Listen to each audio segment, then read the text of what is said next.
For today's friendly know-how, ipapakita ko kung paano mag-transfer ng pera from ShopeePay to GCash.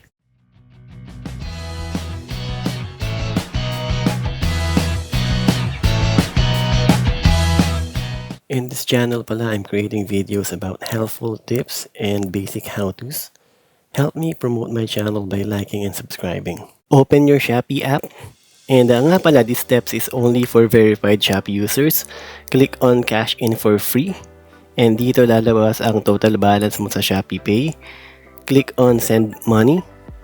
Then click on Other e-wallets. If this is the first time sending money, click Transfer to New e-wallet. And then i-fill out mo lang yung pangalan, phone number, and then e-wallet na preferred mo. Ito nga pala yung list of e-wallets na available.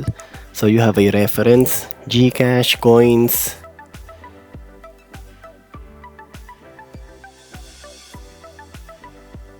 and then click nyo lang yung next. But since I'm going to use my save recipients, I'll go back and then add mo lang yung amount.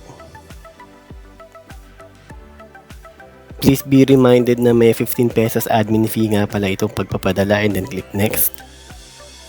Click send money now.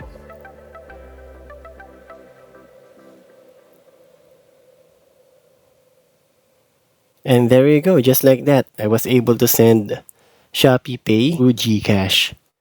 As you can see, nabawasan na yung total balance ko. If you find this video helpful, please like and subscribe. Thank you for watching.